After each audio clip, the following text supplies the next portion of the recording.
Olá, graça e paz do nosso Senhor Jesus Cristo.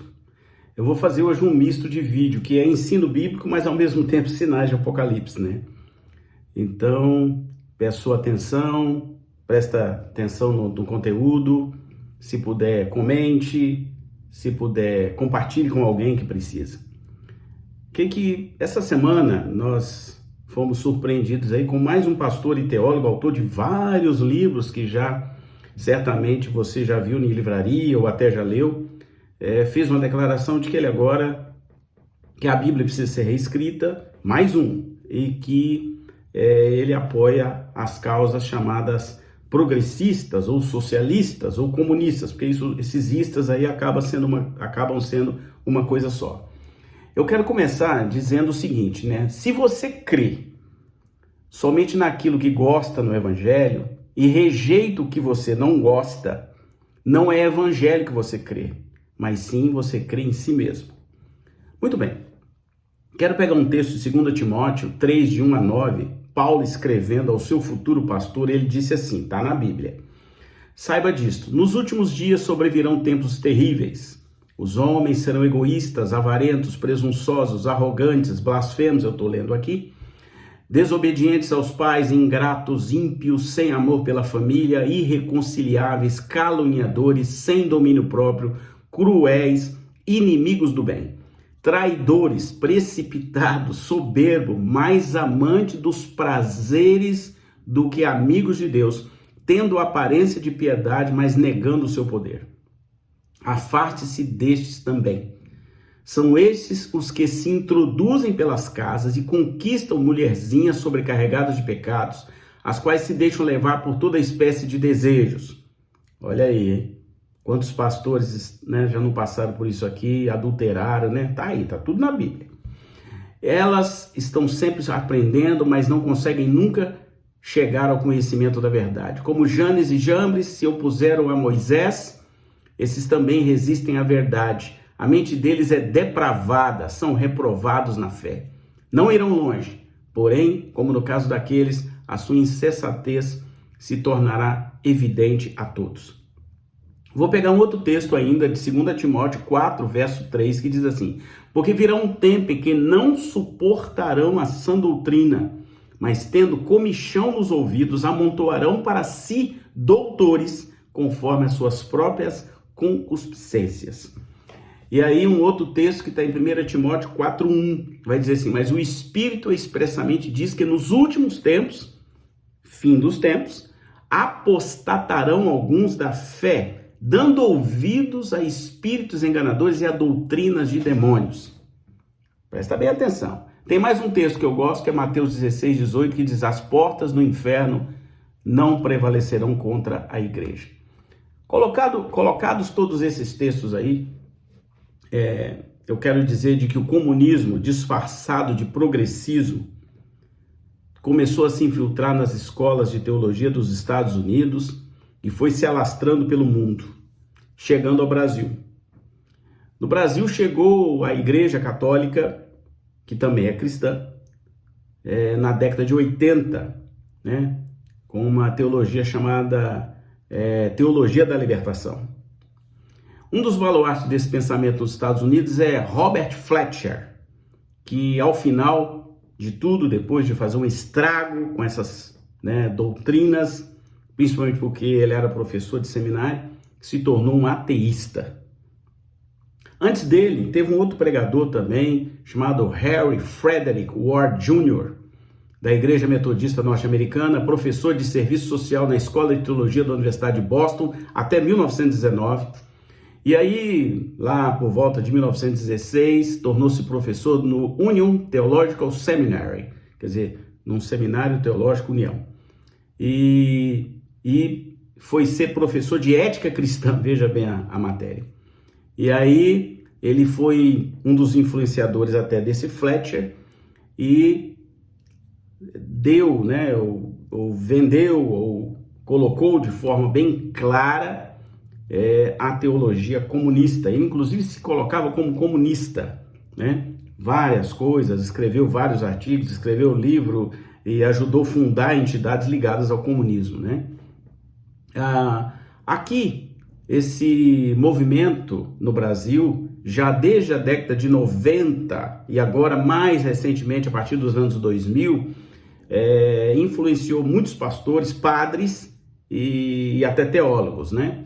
Então, na Igreja Católica, a vertente, como eu disse anteriormente, é a chamada Teologia da Libertação, que é um exemplo, né, dessa distorção do evangelho para a linha comunista desde a década de 80. Né? Eu me lembro que eu participava de uma pastoral chamada Pastoral Universitária e a gente era doutrinado, né, por livros que vinham nessa chamada Teologia da Libertação. Agora temos visto aí, né, vários pastores, padres e teólogos do Brasil indo pelo mesmo caminho, defendendo que a Bíblia precisa ser reescrita para se adequar ao modernismo da sociedade. Desde 1990, os seminários teológicos do Brasil foram infectados, eu uso isso mesmo, infectados, por essa linha chamada Teologia de Libertação, Teologia Liberal, e essa mais recente eles disfarçaram o comunismo como teologia progressista. No fim, esses cristãos chamados progressistas se submetem a uma ideia, não à revelação da Bíblia. Por isso não podem ser considerados evangélicos.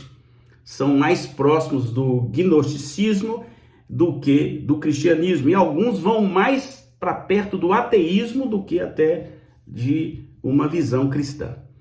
Em linhas gerais, esses cristãos chamados progressistas repudiam a Bíblia como a palavra de Deus inspirada, infalível e inerrante.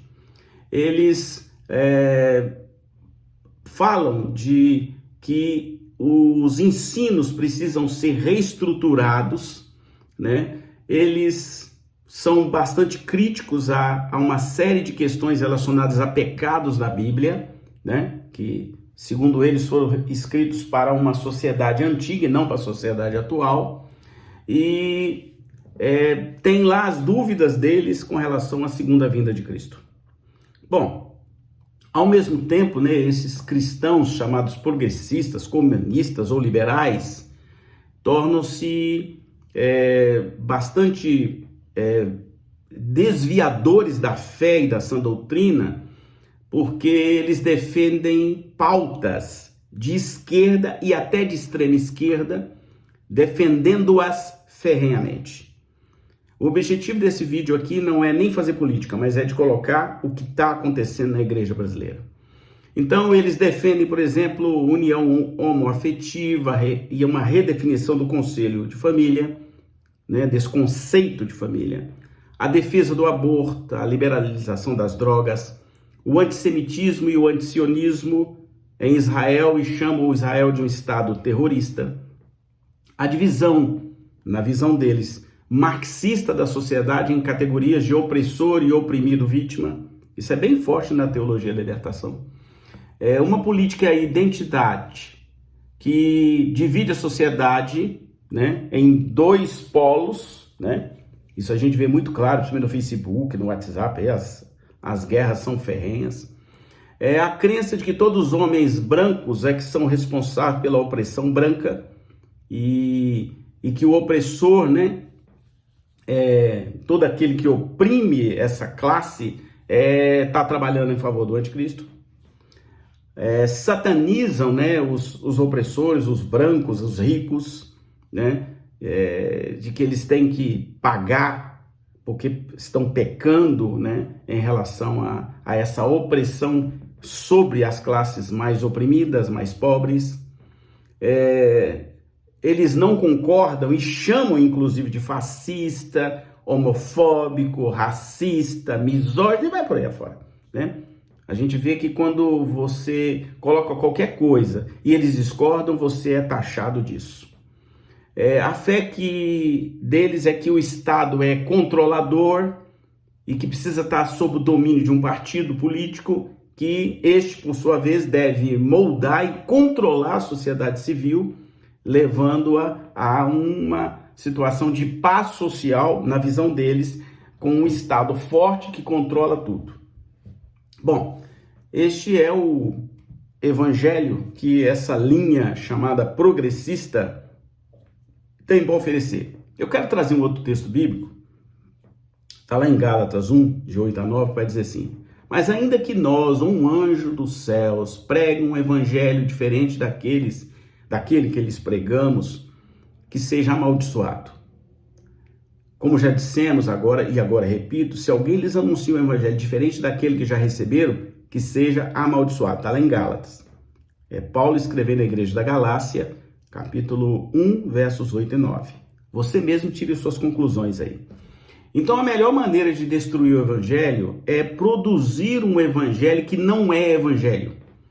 O nome permanece, mas toda a essência e os fundamentos e os rudimentos da fé são retirados ou camuflados. Então, estamos vivendo algo semelhante em nossos dias.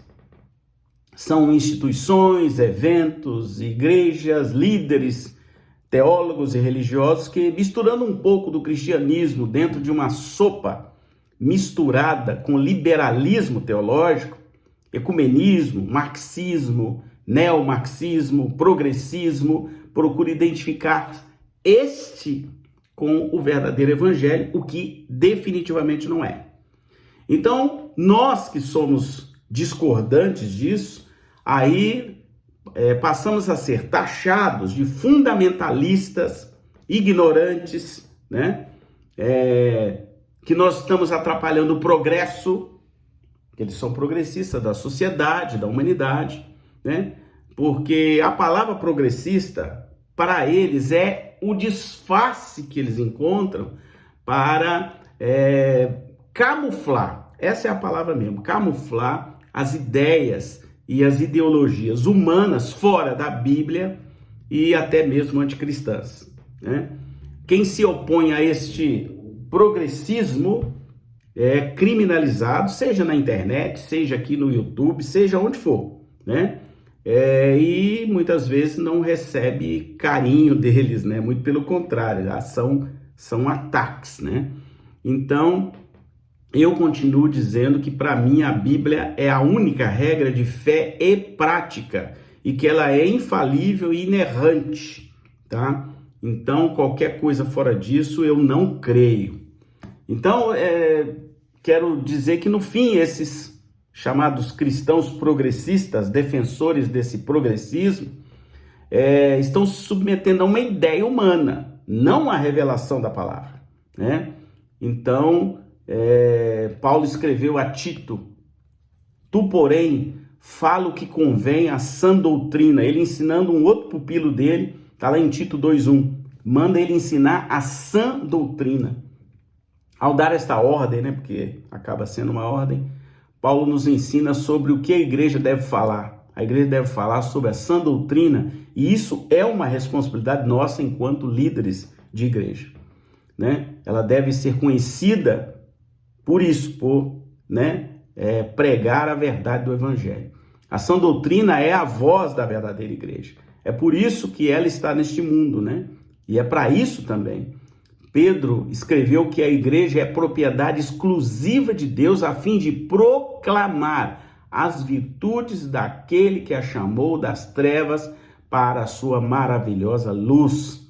Então a igreja tem uma grande responsabilidade.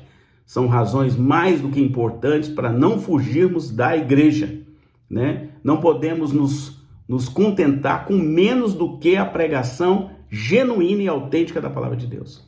Não podemos ser condescendentes e nem permitir que assuntos que não convêm à sã doutrina sejam assuntos dominantes na igreja ou que se pregue um evangelho desprovido da verdade da Bíblia, que é o que acontece em muitos lugares. Para vocês terem uma ideia, tem igreja até chamada de comuna. Presta atenção no detalhe. Igreja comuna. Então, cada membro de igreja, cada pastor, cada líder cristão que ainda está firmado na verdade do evangelho deve ser responsável para que a verdade seja pregada, seja ouvida e seja algo fundamentado na sua própria igreja, né? Nós não podemos nos furtar da responsabilidade que é grande perante Deus de pregar e falar sobre a verdade e a sã doutrina que está na palavra de Deus. Que Deus te abençoe. Oremos porque sobrevirão dias muito difíceis, né? As próximas gerações terão muitos problemas em pregar a verdade da palavra de Deus, que, ao longo do tempo, será distorcida para atender aos anseios particulares dessa cultura ou dessa teologia chamada progressista. Que Deus te abençoe.